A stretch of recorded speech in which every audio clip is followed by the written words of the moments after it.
Good afternoon and welcome to Grand Rounds today. Please remember to sign the attendance record, and then also please fill out the program evaluation, and if you can give us any ideas in regards to future topics or future speakers, we would be very appreciative. Today I have the pleasure of introducing Mr. Robert Thompson. Mr. Thompson is currently Director of Education at MMIC, which is McFarland Clinic's malpractice carrier. He specializes in delivering patient safety, risk management, and healthcare communication seminars.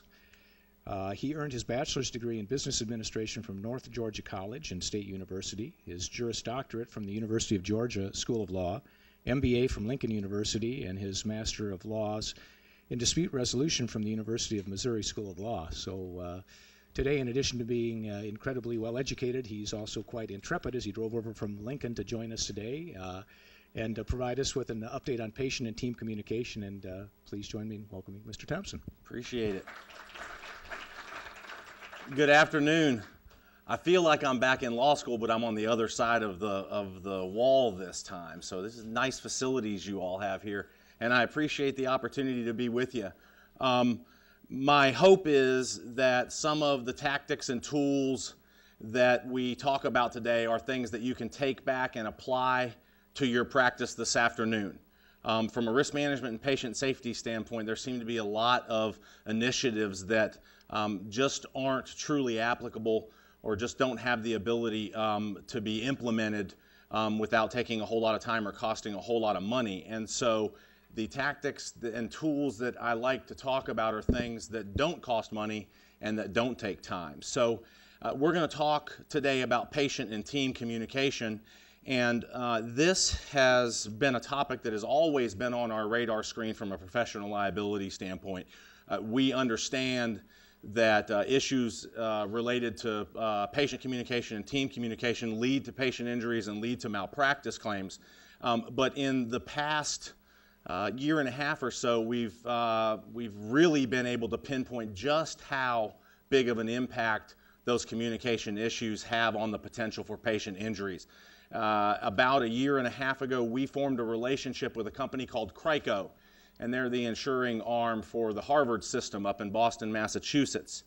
And for about the last 30 years or so, they have been collecting data on open and closed malpractice claims, and then using that data to build and implement risk management and patient safety initiatives and programs.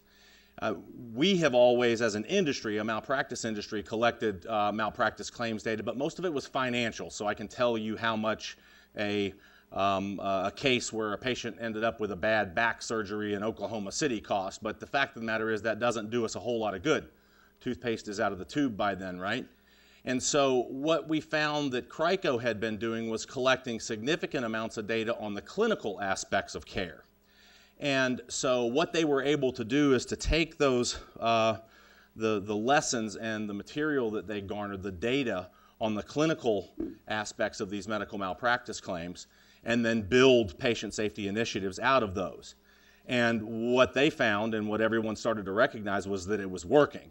If you look at a OB physician that practices in the CRICO system compared to a physician that practices in Boston but that's not affiliated with CRICO, their malpractice premium is about half of what that physician that operates outside of the CRICO system is. So they were doing a good job of taking this data, implementing it into initiatives that were reducing patient injuries and subsequent malpractice claims. And so what they recognized was that their weakness was the fact that they were kind of geographically isolated in the northeastern United States, and that their number of malpractice claims was rather small. It wasn't statistically significant. And so they started partnering with organizations across the country, the Shands system, the University of Florida, University of California, a big malpractice carrier in the state of Texas. And so they started gathering all of this malpractice data, claims data from across the country. The swath that they were missing was the Midwest. And so we formed a relationship with them so that our claims data can be put into the benchmarking study that they have together. And now we're able to compare and contrast this data, including our Midwest data, with malpractice claims data from all over the country. And from a statistical significance standpoint, about 30% of all the claims that have been reported to the National Practitioner Data Bank are in CRICO's database. So what we have been doing is digging through this data, and what keeps coming up over and over again, much more prominent than we had recognized in the past, are issues related to patient and team communication. And so that is how I come to you today to discuss this topic. So we'll talk for just a couple of seconds about risk management and malpractice. I'm going to talk for a couple of seconds about the claims environment to let you know what we're seeing from a malpractice claims trend. And then we'll get into the topics talking about patient communication, communication among the healthcare team. If you have questions or input during this, please raise your hand. I find that these programs tend to be much more beneficial when they're interactive. So any type of comments I would welcome, and we'll get started.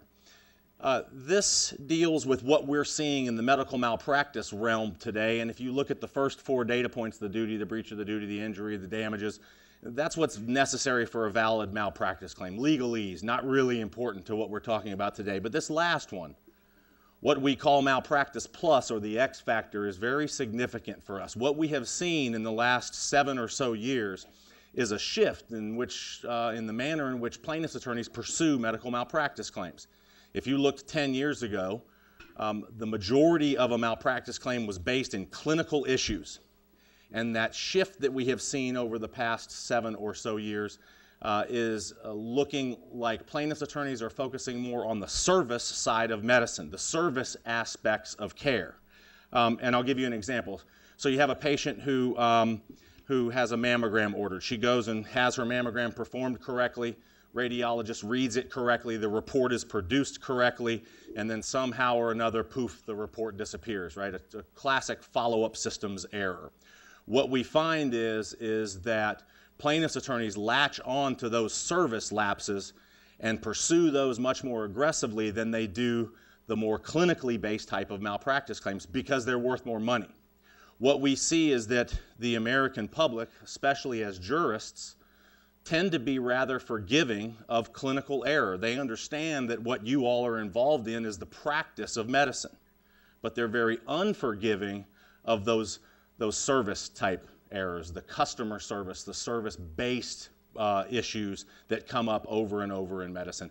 And one of those is basic communication, either communication with the patient or communication amongst and between your team.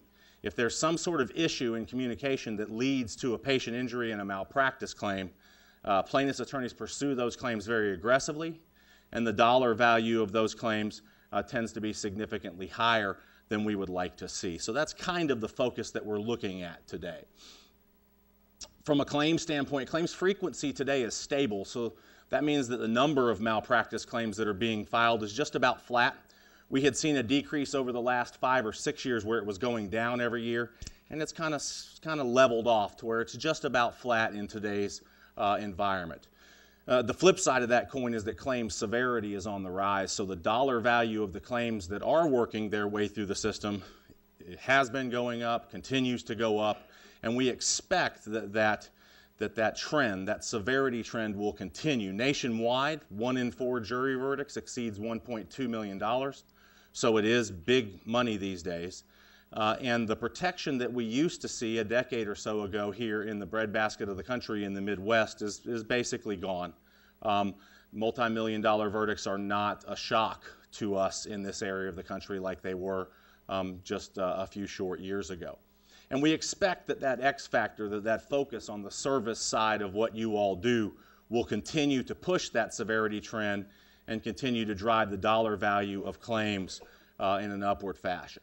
So some of the reasons that we see for this particular environment. Patients' expectations and abilities tops the list. The fact of the matter is you're seeing a different patient today. Patients are making healthcare purchase decisions as opposed to establishing healthcare relationships.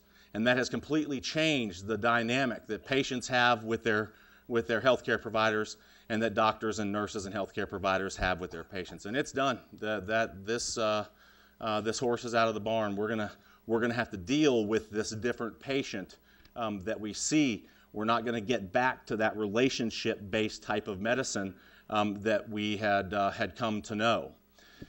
Societal view of the malpractice system is a driver for us too. When the economy tends to be bad, we see additional pressures placed on the malpractice system. The societal view of financial amounts, or the societal view of a dollar, as my grandmother says, a buck just ain't a buck anymore, right? I mean, the perception that the American public has of what a dollar is worth has changed significantly. I was listening to a report on the radio about a basketball player that plays for the Oklahoma City Thunder, Kevin Durant, and he had signed a $252 million contract. What do you think that contract was for? $252 million. Not to play basketball, but to wear Under Armour shoes, right? Just to wear the shoes. And so that type of dumbing down of the value of a dollar has a significant impact on what we do from a malpractice standpoint. Does anybody have any idea how many lotteries there have been in the last 5 years that exceeded $500 million, over $500 million? 4. Does anybody remember the biggest one? There was one that just was won a couple of weeks ago. Does anybody remember the biggest of those lotteries? Anybody remember that? State of Florida, an older lady, like a 78-year-old lady, won the lottery down there. $780-something million, won the whole thing. Not ringing a bell for anybody? It rings a bell for me because she lived in Zephyr Hills, Florida, which happens to be where my parents live, in Zephyr Hills, Florida. So on that Sunday morning, what do you think I was doing? Hey, Mom, it's your favorite son. Tell me you're the one that won the lottery. As evidenced by the fact that I'm standing in front of you today, they didn't win the lottery because I would have called in Rich immediately. Unlike some people that say, I'm going to keep everything the same and go to work on Monday, I think that I would have been gone. But those high dollar lotteries, this change in perception of the value of a dollar impacts medical malpractice as much as it does other types of insurance. HIPAA has had an impact. Patients understand that they have full and unabated access to their medical records. We see a lot of fishing expeditions these days where patients are looking for something to have gone wrong as opposed to something going wrong resulting in an injury and then an ensuing malpractice claim. And then the IOM report of 1999 is still having an impact on our industry. If anybody remembers this report, this is To Err is Human. The main headline was that somewhere between 44,000 and 98,000 patients die each year in our hospitals and clinics due to medical error and medical negligence. Now, what strikes you about that number? I know it's lunchtime, folks, but come on, get on here with me. Somewhere between 44,000 and 98,000 patients. What strikes you about that? It's low. Who said it's low? Great. You're not helping me with my point any down here. It's a pretty big spread, isn't it? I mean, it's a statistical analysis, and they come up with this number of somewhere between 44,000 and 98,000. So our industry did our own study that took a much broader swath of the country into consideration and applied a much more realistic definition of medical negligence. And we came up with a number of somewhere around 14,000 patients die each year due to medical negligence or medical error. And so, of course, what do you think our first response to that was? We were excited, we were high-five, we were fist-bumping, we knew that it wasn't that high, and that was kind of how we were thinking about it. And then it kind of hit us, well, hold on a second, it's real difficult to go onto Good Morning America and say, no, we only kill 14,000 patients each year due to medical error. And so one is too many. We recognize that. What we have seen from the IOM report is that a lot of the patient safety and risk management initiatives that are in place today are a direct result of the IOM report. So even though that it places additional pressures on the malpractice industry, there have been a number of positive things that have allowed us to provide better patient care that came out of that IOM report of 1999. And then last on that list, that shift in focus from the clinical side more to the service side, that theme of what we're working on today. Pushed it the wrong way. So this will give you an idea, that statistic that I mentioned, the 1 in 4 jury verdicts exceeds $1.2 million. And these are high dollar here, 15.35, 20.5, 17.5. This is a little closer to home. The St. Louis County Circuit had 7 cases since the start of 2007 where the plaintiff was awarded $2 million or more. So we're talking about a 15-month period where we're looking at 7 cases where the award was over $2 million. So again, it is big money. It's bigger than we had ever anticipated that it would be, and we don't have those protections here in the Midwest like we thought that we would have into perpetuity. So this is a study that shows the average indemnity paid by specialty And so these numbers are actually a few years old, but I like to bring them up. If you look at this and you want to know what today's dollars would be for a neurosurgery claim, you can triple it. So if you look, the average indemnity paid for a neurosurgery claim today is about 3 times what that number there is. And I want to make the point here that family practice made the top 10 list here in this particular study. What we have seen in subsequent years is that family practice has climbed up on this list, probably closer to the middle of the pack. So what we traditionally saw as a low-risk specialty has actually climbed up much higher on the indemnity paid by specialty list.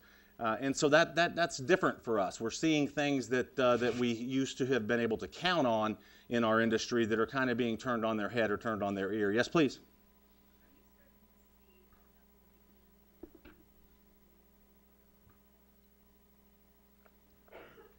Most of the time, it's the shotgun theory of litigation. So if there is an organizational policy, they sue the organization also.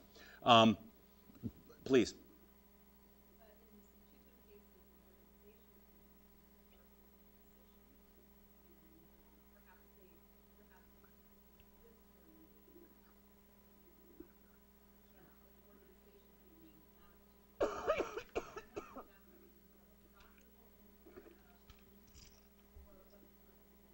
It's not any more profitable, I can tell you that. To be honest with you, what we would normally see that happening, the reason that we would see that is that if an individual physician is named and there's a payment made, then that physician gets reported to the National Practitioner Data Bank. And if it is a claim that is made and paid by an entity policy, whether that be a hospital or a physician practice policy, then there is no report in a single physician's name. And the National Practitioner Data Bank is a problem for med mal tort in general. It's a roadblock. And if any of you don't know, if there's a written demand for payment in a medical malpractice claim and a payment is made, that payment has to be reported to the National Practitioner Data Bank, and then there are certain entities that can get access to that to see how many malpractice claims have been paid for a particular physician. The original intent of the National Practitioner Data Bank was to weed out bad physicians, and just the opposite has happened. The physician industry does a very good job of policing itself, and so the original intent of that entity has outlived its worth, and it ends up being a roadblock for us in attempting to fix the broken tort system for medical malpractice. But I would suspect that that's why we see an entity, a payment being made on behalf of an entity as opposed to an individual physician in a lot of instances. A lot of times there's both, where we get a physician and an entity named. So let's move into patient communication. Here's the physician talking to the patient. That is a typo. So you're expecting the collagen injection in your lips and the liposuction on your hips. But come on, folks, it's not breakfast. I mean, I'm used to this at 6:30 in the morning, you know. So let's talk about what we see as the most common medical procedure out there is that face-to-face interaction, that patient communication between either a doctor and a patient or a nurse and a patient. As far as a physician is concerned, it's estimated that a doctor will perform that face-to-face interaction somewhere between 150 and 200,000 times in their career. And what we also find is that we have very limited training on how to communicate with patients. We do a very good job from a technical and clinical side of teaching, but when it comes down to the bedside manner and to communication tact, in the past we just haven't done a very good job of talking about it and educating on it. We're getting better. If you look at the medical school level, we're seeing more classes that deal with empathy and with communication. But traditionally, we've had very little training, very little supervision in the early stages of the career, and no specific oversight as we see with the learning phases of other types of procedures.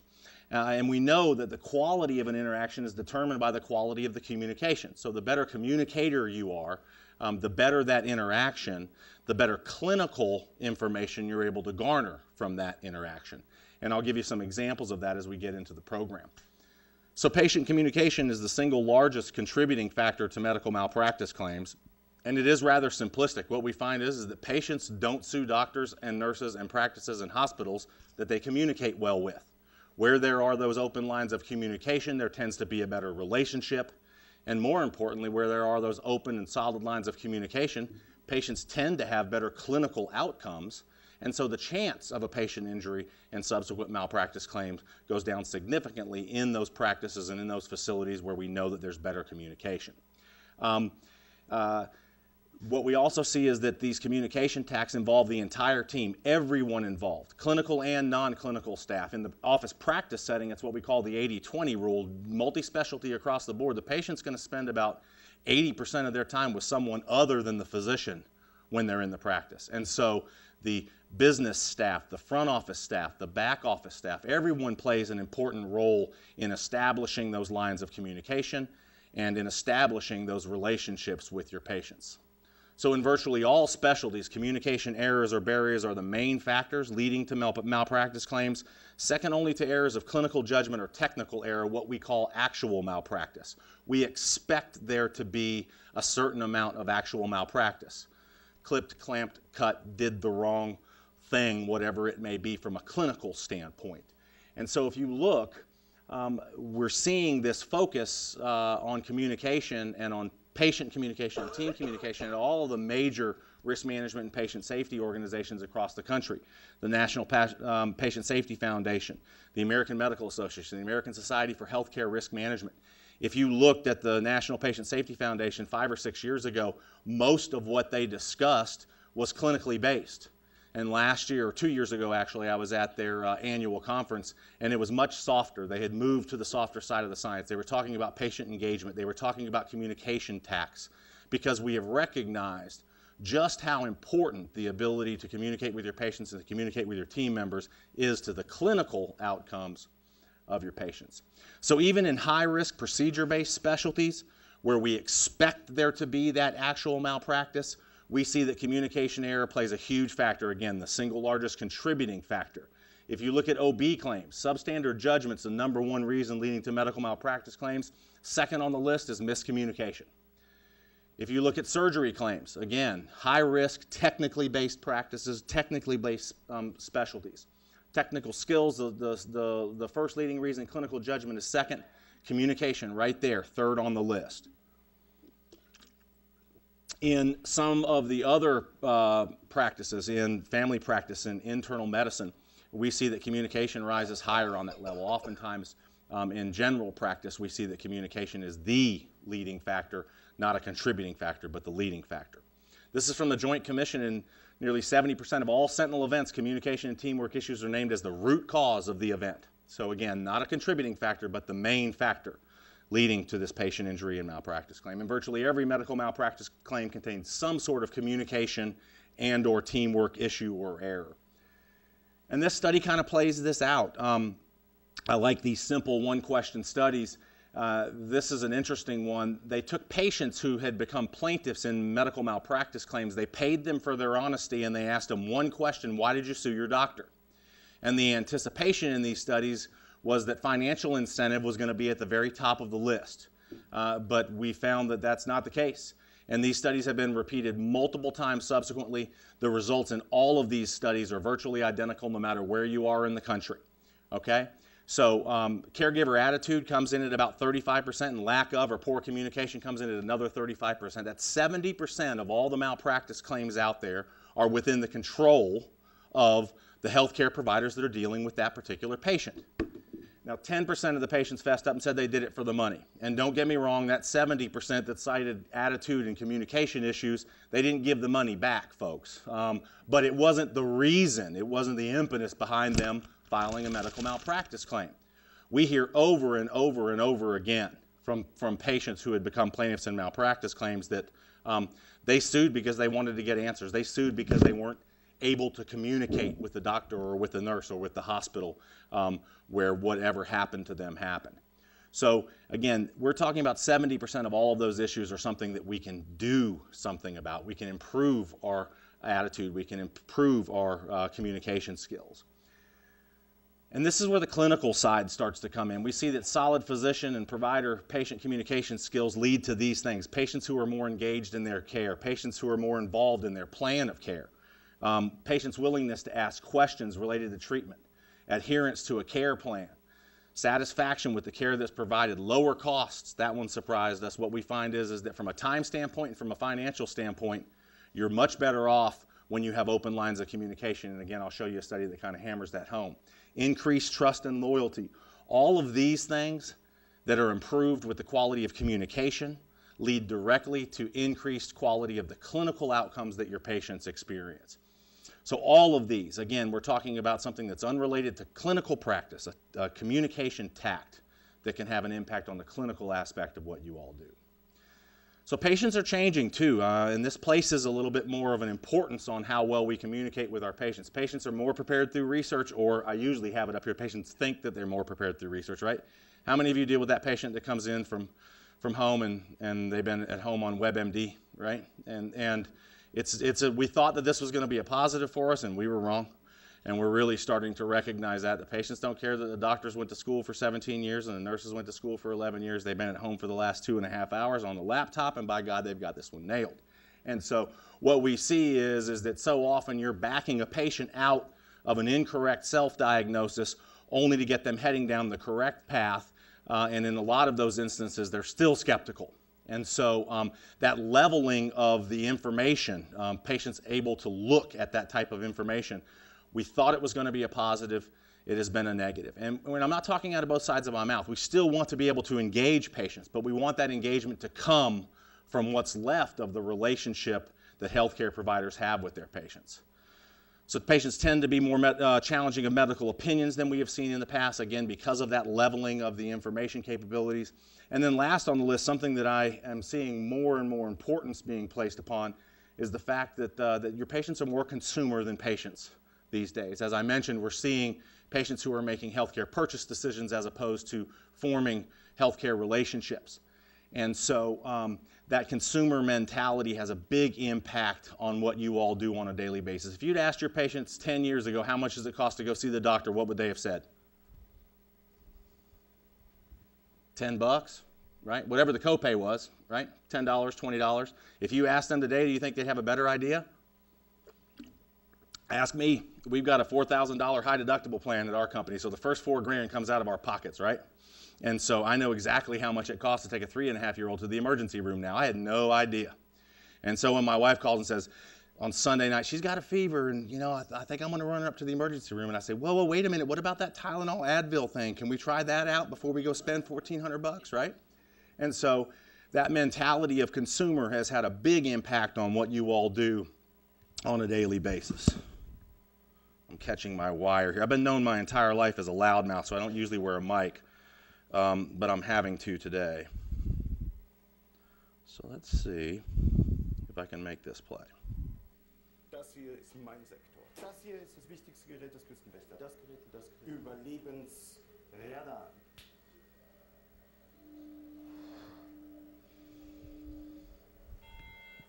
Mayday. Hello, can you hear us? Can you hear us? Can you... Yeah, over. We are sinking. Hello? This is the German Coast Guard. We're sinking. What are you thinking about? Right? And so think about it from a medical standpoint. I mean, go in your own medicine cabinet and look at your medications and try and read them.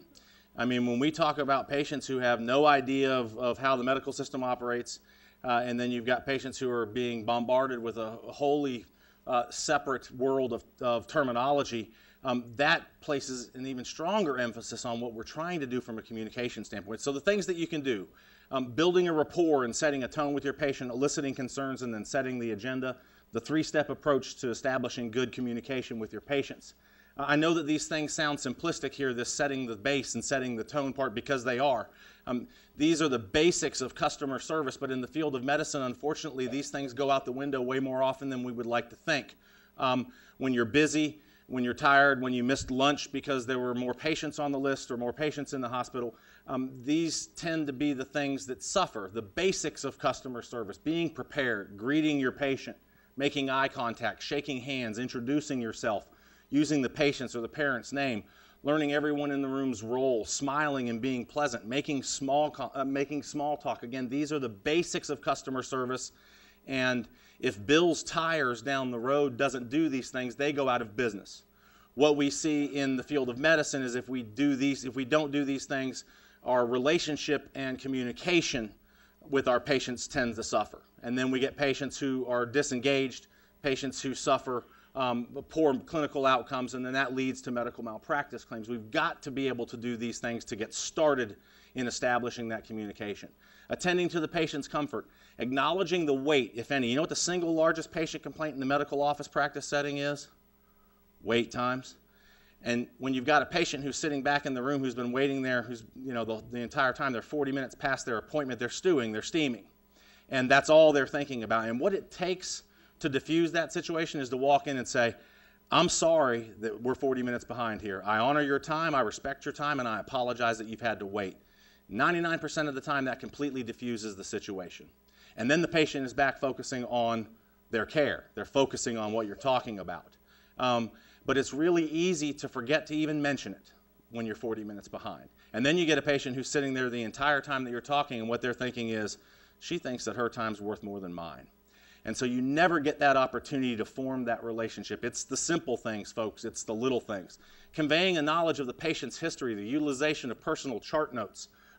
There are some interesting studies that look at physicians who are using electronic health records, which everybody is, and they're trying to find out in these studies what has the utilization of EHR done to our relationship with our patients. And it's pretty staggering if you look at it. It's completely taken the personalization aspect of care away. What they did was they had these physicians read written chart or dictated chart notes, okay, about a patient. And so they would have them read the notes that they wrote or dictated from a visit. And then they asked the doctors questions about those patients. Not about the clinical thing, not about the stuff that they wrote in the medical record. They asked them questions about the patient, if they could recall anything about these patients. And it was staggering what they were able to recall. Oh, that's Mrs. Jones. That's the crazy cat lady from down on Oak Street who always wears that green dress when she comes in here. Because of the art and the act of writing or dictating, there was a personalization that you had with your patients. And what we find with EHR is that that's virtually disappeared. Your 1 o'clock looks like your 2 o'clock, looks like your 3 o'clock, right? And so we've got to work at ways of getting that personalization back, because it's very difficult to have that relationship and those communication lines when you don't have some sort of relationship with the patients. Do you all use pictures in your EHR? That does a pretty good job, actually, of impacting it. But one of the other ways is to use personal chart notes. My dentist does this. So I came in to see my dentist for the first time, and he walked in, and he was putting on his gloves and talking to me and asking me what I did for a living. And then he asked me what I was up to, and I told him that I was very excited because I was going to my place in South Dakota to go pheasant hunting. So I'm supposed to come back 6 months later. About 9 months later, I'm in there, and he comes in, he's putting on his mask. What do you think the very first thing that he says to me is? How was that pheasant hunting trip that you went on 9 months ago, right? And so I know exactly what he's doing, but that personalization allows for that opening up, allows for that engagement from my standpoint. So it's the little things. Sit down. Anybody heard of these sit-down, stand-up studies that they've done in medicine for years and years and years? What they started doing was having nurses and physicians go in and talk, just a normal interaction with their patients. They had half of the doctors sit down, half of the nurses sit down, half of the doctors stand up. And then when the patients came out of the room, they polled them and they said, how long did your doctor or nurse spend with you? And even though the interactions were virtually identical in length of time, in those instances where the doctor and the nurse sat down, the patient's perception of the length of time that the doctor or nurse spent with them doubled. So again, little things that you can do that don't take any more time, that don't cost any more money, but that have a big impact on the patient's perception of the interaction that they have with you and the others in your practice or in your hospital. So eliciting concerns, number 2 on the list, asking with a beginner's mind, using ILS, I for invite, what can we address today, L for listening with quiet curiosity, and S for summarizing and checking. What do you think the most important one on this list is? Listening with quiet curiosity, right? So how many of you have heard of these Beckman and Frankel studies? Anybody heard of these Beckman and Frankel studies, trying to figure out how long on average a physician allows a patient to talk before they first interject, before they first interrupt? Bueller, anybody? Anybody heard of these studies? Somebody want to take a guess? All right, so somebody has heard of these studies. So yes, depending on which study you read, it's somewhere between 8 and 16 seconds, 12 seconds right in the middle, very nice job. But the point is that it's almost instantaneous. you know, the initial reaction is to jump right in when a patient says something. And so what we see is when that happens, the dynamic of the conversation, the dynamic of the relationship is flip-flopped, irreversibly flip-flopped. Once the physician or nurse has jumped in and interjected or interrupted, you never get that opportunity to get it back. What we see in those instances is that patient engagement virtually disappears when the healthcare provider starts to run the conversation as opposed to allowing the patient to talk. In those same group of studies, they instructed a certain percentage of the physicians to allow the patient to talk uninterrupted until they've said everything that they have to say. And so this is where the doctors normally say, I'd see 2 patients if I allowed my patient to talk uninterrupted. But what these studies show is just the opposite. If allowed to talk uninterrupted, your patient will talk for about 2 minutes. So we're talking about a difference of about 1 minute and 45 seconds when you allow your patient to talk uninterrupted. But what we find is that the clinical information, this is a 2-part argument. The clinical information that you get by allowing your patients to talk for that 2 minutes is very, very ripe, okay? It's the good stuff. You allow the patient to tell you exactly what the issue is. We find when there's that initial interjection, so often the patient never even gets to what they wanted to say. The numbers are staggering about the number of patients when that interruption happens that never even get, it's like 27 or 28% that never even get to the reason that they came to the room, okay? So from a clinical information standpoint, you're dealing with much better information. From a patient satisfaction standpoint, as you can possibly imagine, patients feel like they got to get their money's worth. They got to say their piece. They got to be involved in their own health care, and that's where you start to build that engagement, simply by allowing your patients to talk uninterrupted for that 2 minutes. And I would ask that you try to make that effort when you deal with your patients. For the physicians that we insure 16,000 physicians, and one of my initiatives is to talk to doctors and nurses about making that concerted effort to change the culture of that interjection and interruption.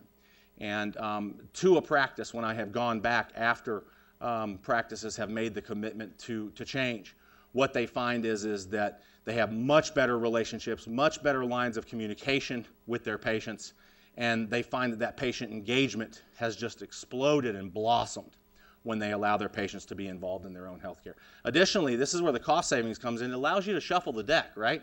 It allows you to get to the part that really matters.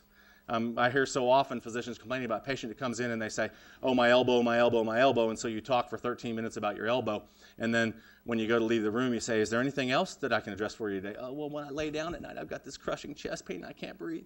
And you're thinking, well, why didn't we talk about that when we first got in here?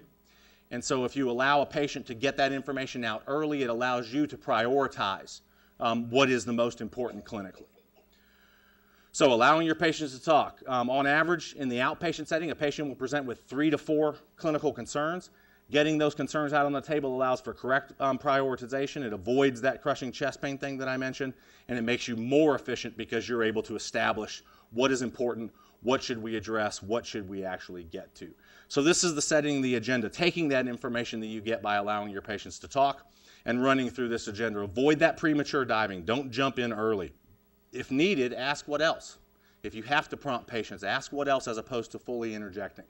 And then summarize the patient's list of concerns, establish the patient's priorities, and then bring into the play the things that you learned in that conversation, introducing your own agenda items, stating your clinical concerns, and then offering your plan.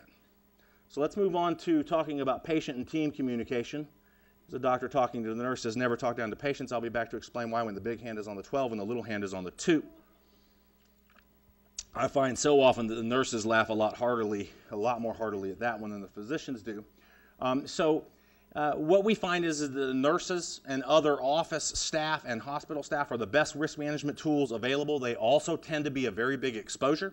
We're seeing more and more instances where hospitals and physicians are being sued for something that their staff or something that the nurses do or do not do. It's just another one of those changes in the industry that we see. We also see that an open dialogue or relationship between physicians and staff is often overlooked. So the physician's perception of his or her approachability is often significantly different than that of the staff, particularly the nursing staff.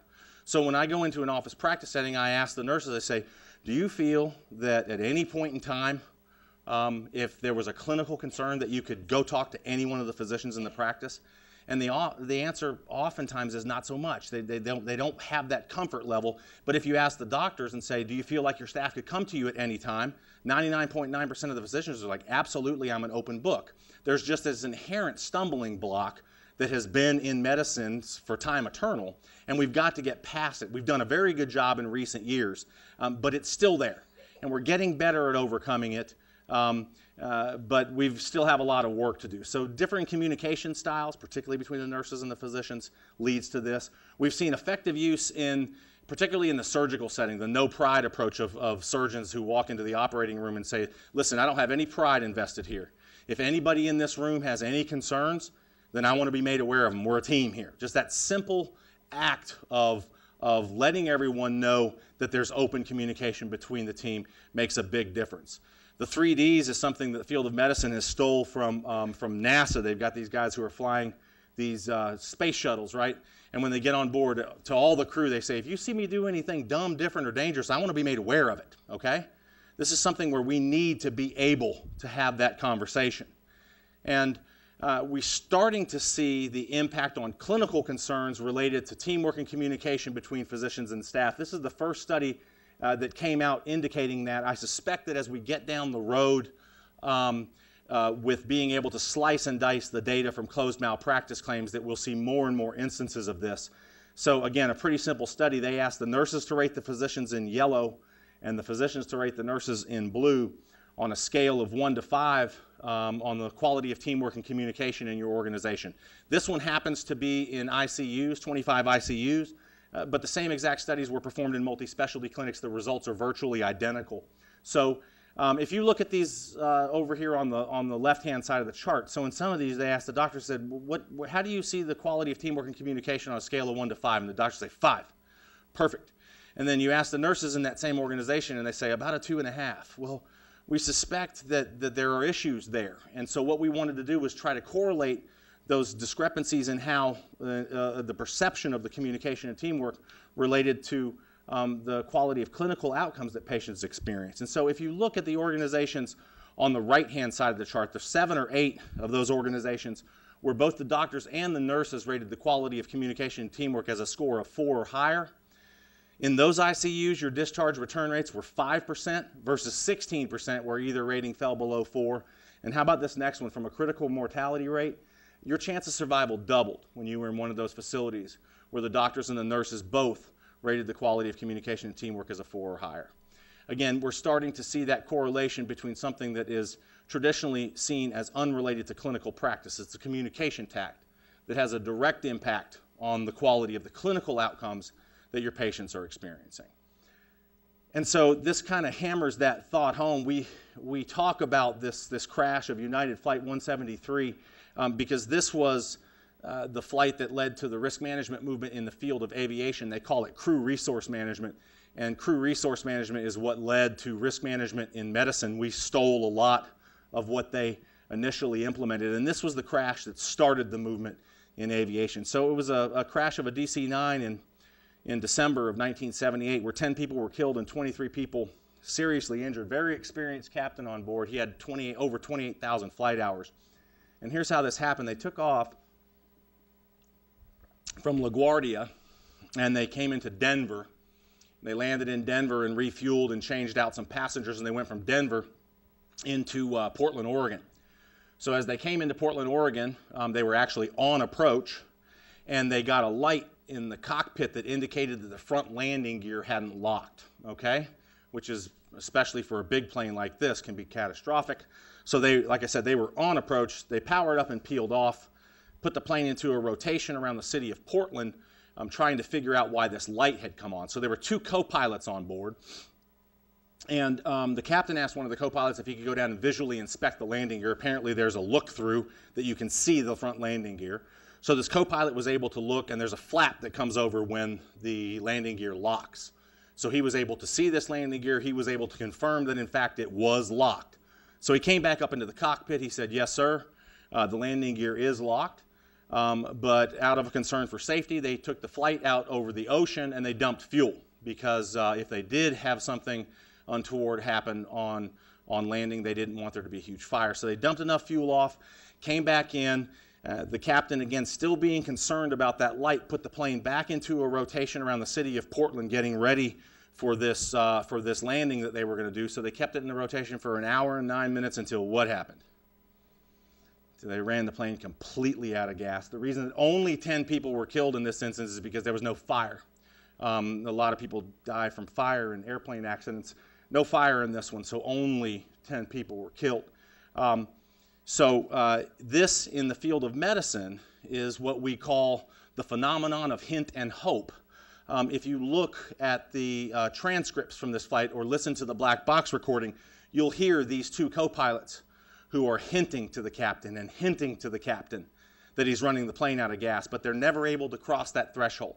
They're never able to say to him, we've got to get this plane on the ground. And again, we see it all the time in the field of medicine. By the way, both co-pilots and the captain survived this particular crash. And so as they stumbled away from the crash, what do you think the captain said to the two co-pilots? Why didn't you tell me I was running the plane out of gas, right? I mean, and the thing is that there's that fear factor. There's somehow or another that barrier that just doesn't allow them to get past that point. And this video kind of plays it out. If you've seen this, please don't give away the number. We're going to do a little exercise here, okay? So you see that there's two teams here. There's one team wearing white T-shirts and one team wearing black T-shirts, and they're going to be passing a basketball back and forth between their team. Okay, so what I want you to do is to count the total number of passes between the white team and the white team only. It can be a chest pass from person to person. It can be a bounce pass so it can hit the ground first, but it can't be a self pass. So if they throw the ball up and catch it themselves, it doesn't count as a pass. So again, we're looking for the total number of passes between the white team and the white team only. And here we go.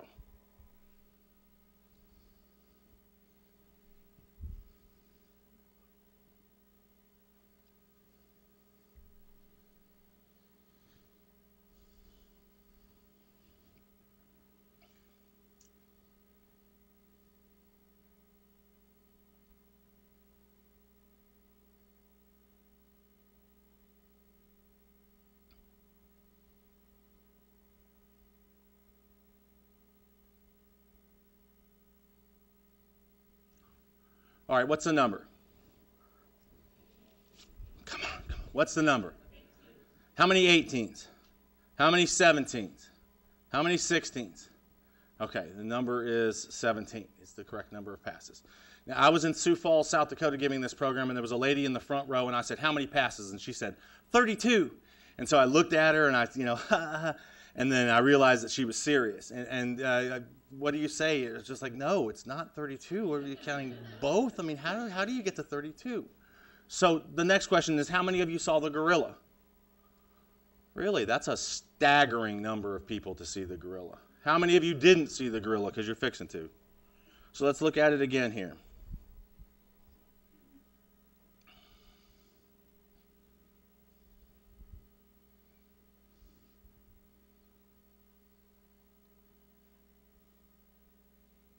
So then here he comes off the right-hand side of the screen, right here. And then comes in and turns and faces you and beats his chest. And then walks off the screen. So if you look at the average number of Americans who look at this video, high 90 percentile never see the gorilla. So again, that's pretty staggering. By the way, for all of those of you that raised your hand, the high 90 percentile of the people that do see the gorilla are clinically diagnosed with attention deficit disorder.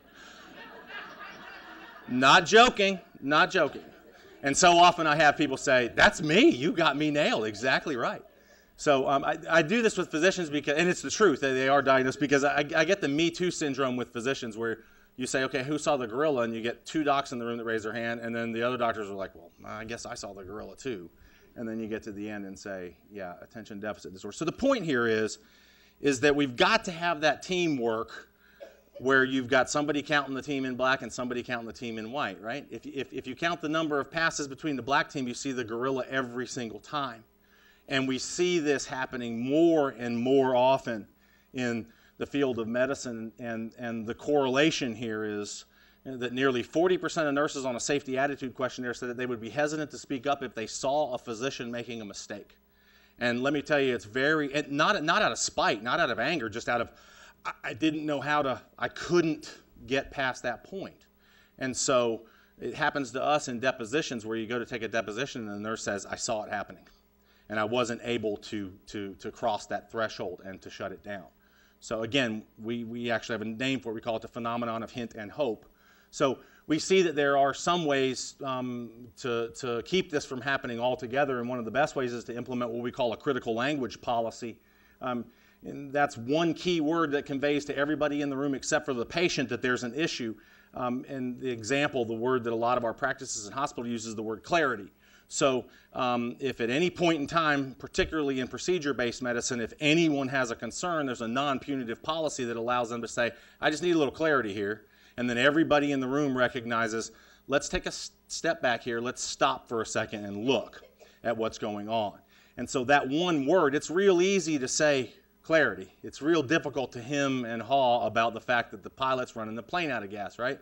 And I can almost see it in medicine. I mean, probably because I've seen it so often in depositions with nurses or with physicians, even where the doctors saw something go wrong.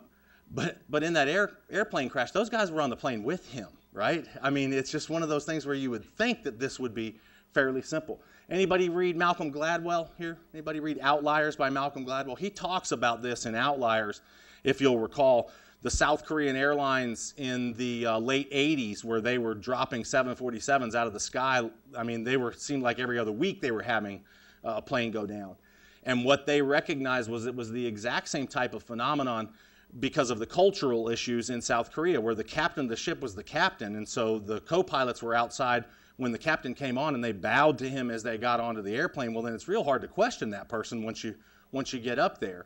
And so what they realized is that they can bow all they want when they're on the tarmac, but you're on equal footing when you're in the cockpit. As soon as they change that cultural approach, the planes stop falling out of the skies.